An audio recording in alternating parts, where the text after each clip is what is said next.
Éliminer complètement l'argent liquide, des lobbies puissants y travaillent d'arrache-pied, partout en Europe et surtout dans l'UE. Nous nous entretenons aujourd'hui avec un spécialiste de la question qui met toute son énergie à éviter à la Suisse un tel sort et à sauver cette part de notre liberté. Nous saluons le délégué des Schweizmacher et président du mouvement suisse pour la liberté, Richard Koller. Bonjour. Bonjour, je suis heureux d'être ici, au Palais fédéral. Et je pense que ce que nous allons apprendre ici est passionnant. La plupart des gens pensent que l'abolition de l'argent liquide est un problème qui ne se pose pas en Suisse. Qu'en pensez-vous? C'est certainement une erreur. Si nous ne faisons pas attention, il est fort probable que nous en fassions un jour l'amère expérience. Les gens ne se rendent pas compte que l'argent liquide est en train d'être éliminé parce que ce n'est pas la politique qui élimine l'argent liquide. La politique ne fait tout simplement rien pour le préserver vraiment. C'est plutôt l'économie qui travaille à la disparition de l'argent liquide. Nous le voyons déjà sur les marchés de Noël et sur d'autres marchés également. Nous le voyons dans les entreprises, les chaînes de boulangerie, qui tout à coup n'acceptent plus d'argent liquide. Nous le voyons dans les restaurants qui fonctionnent également sans argent liquide.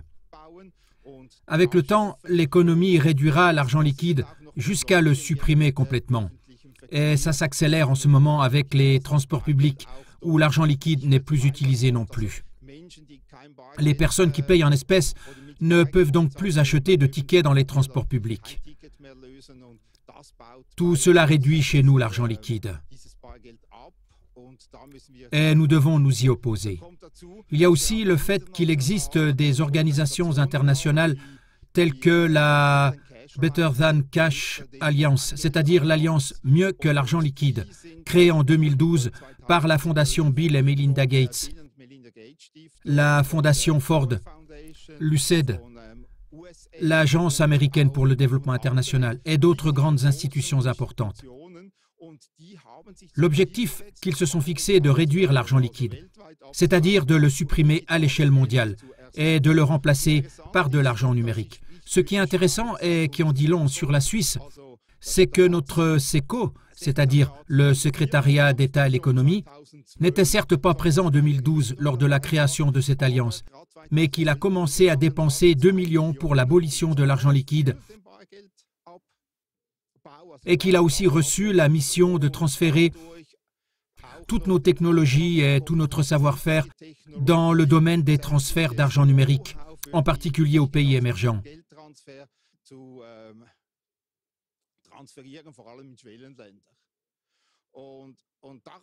On voit donc que l'abolition de l'argent liquide est un objectif auquel la Suisse participe en première ligne. Je pense qu'il serait donc un peu naïf de penser qu'ici en Suisse, l'argent liquide ne sera pas supprimé. C'est pourquoi il est important que nous puissions ancrer l'argent liquide dans la Constitution. Pourquoi au juste veut-on supprimer l'argent liquide? Il y a plusieurs raisons à cela. Mais l'une des principales raisons est la situation financière mondiale. La situation financière actuelle est telle que le monde est endetté, et ce, à hauteur de 3 fois le montant que la population mondiale est capable de produire annuellement. Et cela ne peut plus être remboursé. Cela signifie que l'humanité devrait travailler pendant 3 ans sans consommer de ressources, sans manger, pour que cette montagne de dettes puisse être remboursée. Et c'est là qu'il y aura à l'avenir, à un moment ou à un autre, un effondrement financier.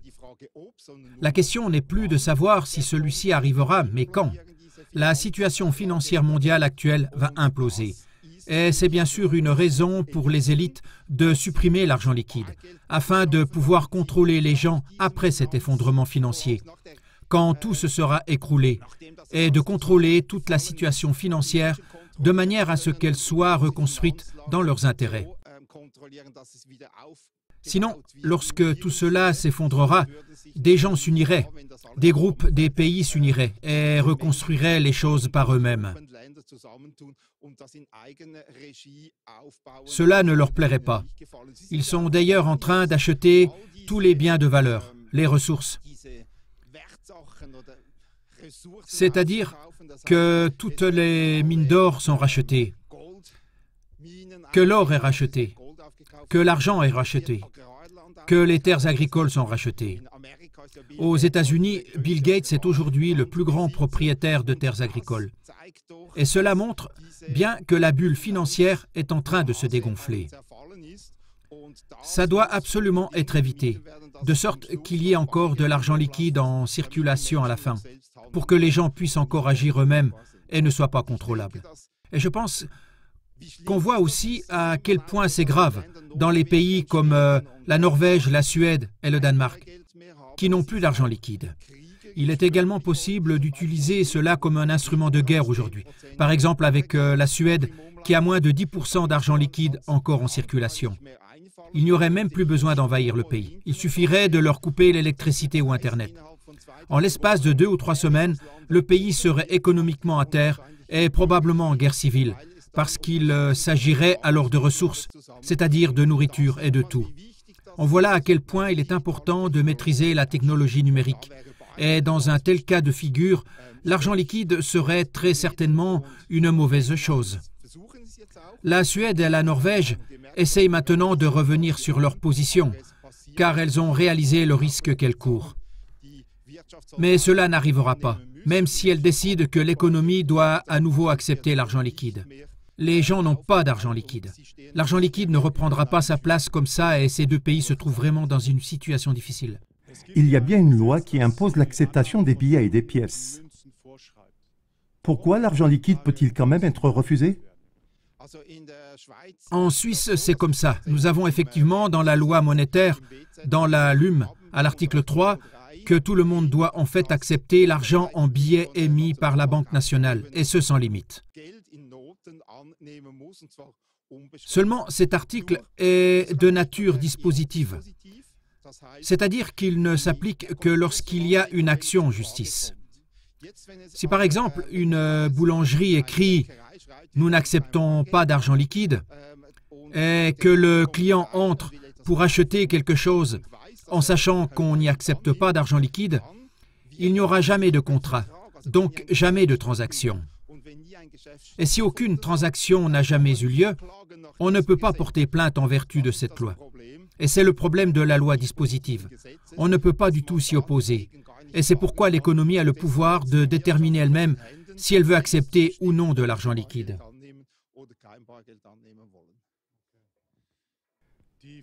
L'initiative populaire « L'argent liquide, c'est la liberté » a reçu un contre-projet du Conseil fédéral. Quelle est la différence? Nous, avec l'initiative populaire, nous demandons que la Confédération mette toujours à disposition des pièces et des billets en quantité suffisante. Et le contre-projet du Conseil fédéral dit maintenant que la Banque nationale est chargée de veiller à ce que l'argent liquide circule.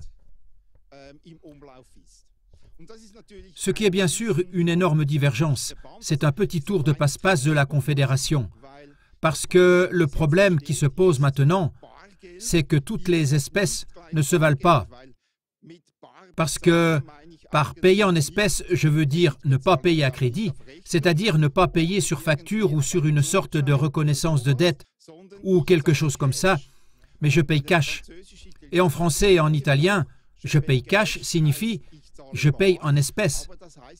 Mais en allemand, cela signifie que je peux aussi payer par carte de débit. C'est pourquoi il est possible pour la Confédération, avec la désignation que la Banque nationale doit garantir l'argent liquide, quelle est alors l'astuce de pouvoir également mettre à disposition de l'argent liquide électronique. Et là, elle n'entre pas en conflit avec la Constitution fédérale. C'est pourquoi nous ne pouvons pas, en l'état actuel des choses, accepter le contre-projet de la Confédération. Nous avons encore une votation en mars. À quoi ressemblerait une monnaie numérique du futur? Une monnaie numérique du futur serait probablement un mélange entre une crypto-monnaie et l'appli de paiement Twint. Cela signifie donc que ça fonctionnerait de telle manière que ça ne pourrait se faire que via un terminal numérique. Aujourd'hui, nous connaissons cela avec le téléphone portable. Il s'agit d'un terminal numérique Et la monnaie, c'est-à-dire tout le processus du trafic des paiements, passerait par ce qu'on appelle un portefeuille, c'est-à-dire une bourse, un porte-monnaie, qui serait sur ce terminal numérique. Et ce terminal numérique communiquerait avec la Banque nationale suisse. C'est ce que je pense. Chacun n'aurait plus qu'un seul compte. Il n'y aurait plus de banque. Cela signifie que si nous voulons acheter quelque chose, d'abord, nous devons nous rendre à l'endroit où nous sommes autorisés à le faire. Et ensuite, il faut que nous puissions acheter ce qui nous est ouvert ou ce qui est à notre disposition. Et uniquement pour le montant qui nous est autorisé, bien sûr. Nous serions donc absolument soumis à un contrôle. Oui, vous avez déjà dit quelque chose, c'est ce que je voulais encore demander en complément. Quels sont les dangers qui nous guettent sans argent liquide? Eh bien, il y a beaucoup de dangers. Le plus grand danger est pour moi la dépossession par des taux d'intérêt négatifs, n'est-ce pas? Christine Lagarde a déclaré en 2016, on peut le lire dans le Blick, je crois que c'était le 14 avril, le Blick a écrit « La seule raison pour laquelle les taux d'intérêt négatifs ne fonctionnent pas, c'est parce que nous avons encore de l'argent liquide en circulation. » Si bien sûr il n'y avait plus d'argent liquide en circulation, cela signifierait que les gens ne pourraient pas se défendre si la Banque nationale disait tout à coup « Nous prélevons maintenant 10% par an sur chaque compte parce que nous en avons besoin pour l'administration. » On n'aurait plus aucune autre possibilité pour acheter quoi que ce soit. Cela ne serait plus possible que par le biais de la monnaie numérique. Et c'est pour moi le plus grand danger. Donc je pense que les taux d'intérêt négatifs et la dépossession arriveraient. Alors, bien sûr, il y a d'autres dangers. Un grand danger est bien sûr la dépendance, comme je l'ai dit précédemment, à l'électricité et à Internet. Donc, si quelque chose tombe en panne, immédiatement, les opérations de paiement ne sont plus possibles. Ensuite, il faut ajouter que nous ne pouvons plus maintenir la résilience aux crises. Cela signifie qu'en cas de crise, comme celle que traversent actuellement la Norvège et la Suède, il ne serait plus possible de continuer à travailler en raison de la perte d'argent liquide. Cela voudrait dire que si nous n'avions pas Internet, l'économie s'arrêterait. Elle s'arrêterait et ne fonctionnerait plus. Mais avec de l'argent liquide, nous pourrions au moins continuer à payer. Oui, l'économie pourrait continuer à exister et les plus gros dégâts seraient évités. C'est un autre point important. On entend souvent dire qu'on peut être totalement surveillé avec cette monnaie numérique. Est-ce que c'est vrai? Oui, c'est certain. Donc, ces monnaies numériques de banque centrale, elles ont bien sûr en elles le fait qu'elles se trouvent sur les appareils numériques dans le wallet. Et là, on peut bien sûr surveiller où on est, ce qu'on achète et à quel prix on l'achète. Et cela aurait pour conséquence que les gens seraient absolument contrôlables. Donc, comme un système de crédit social tel que nous le connaissons en Chine, oui. De ce point de vue, c'est évidemment un très grand danger. Cela pourrait arriver, oui. Mais je pense que c'est quelque chose qui est déjà relativement connu dans la population. Oui, bien, merci pour ça. Qu'est-ce que nous avons déjà réalisé en Suisse à ce sujet? Donc en Suisse, nous sommes très avancés, parce que grâce au fait que nous avons lancé les initiatives populaires, c'est-à-dire l'argent liquide, c'est la liberté, nous en sommes aujourd'hui au point où il s'agit de savoir quelle version d'une garantie de l'argent liquide doit être inscrite dans la Constitution. Nous allons bien sûr nous battre pour que ce soit notre version, avec des pièces et des billets, afin d'être sûr qu'elle ne sera pas contournée par une astuce. Nous sommes bien plus avancés que dans toute l'Europe, et c'est bien sûr important pour l'Europe aussi.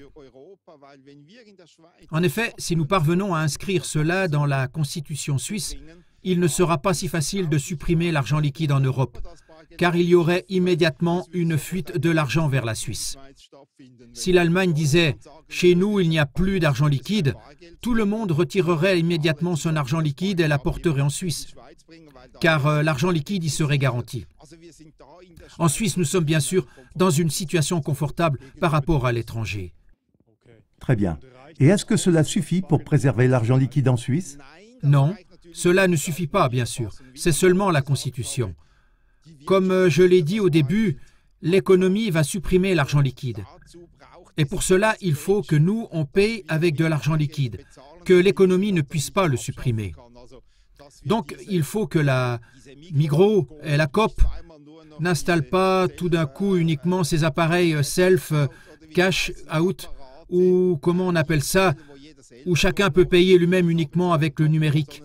Mais nous devons continuer à payer beaucoup en espèces, même dans les restaurants et partout, afin que ce volume d'espèces reste élevé.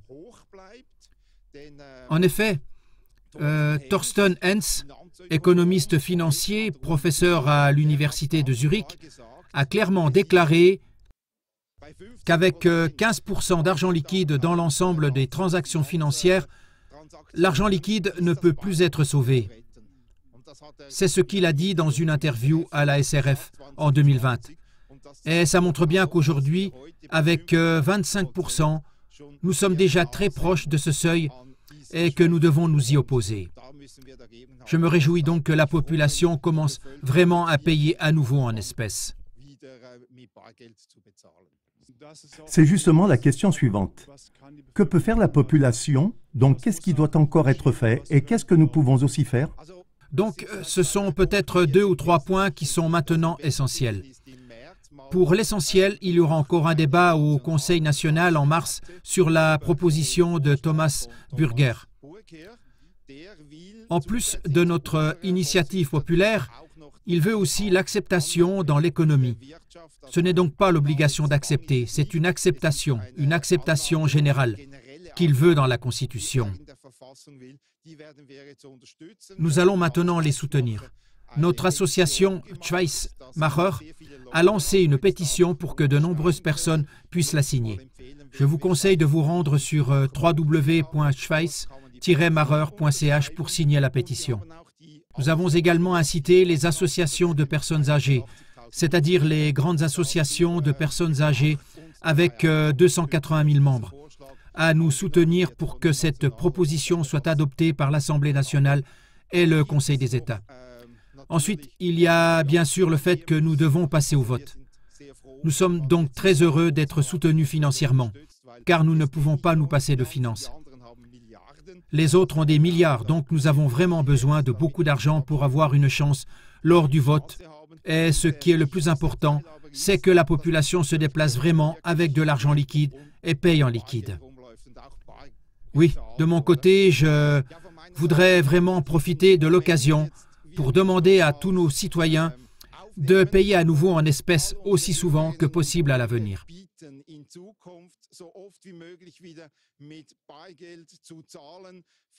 Peut-être aussi de préférer les magasins qui acceptent encore l'argent liquide à ceux qui n'en acceptent plus, car ce sujet est très, très, très important, que nous puissions conserver l'argent liquide en Suisse. Il est important pour nos enfants et pour nous que nous puissions continuer à vivre en liberté. Merci beaucoup. Oui, merci beaucoup, M. Koller. Vous m'avez convaincu. Je continuerai aussi à payer en espèces, car je veux aussi préserver l'argent liquide qu'il nous reste. Et merci de vous engager ainsi, M. Koller. Et nous vous souhaitons le meilleur pour la suite de votre travail. Merci beaucoup et bonne continuation à vous aussi dans votre travail. Merci beaucoup.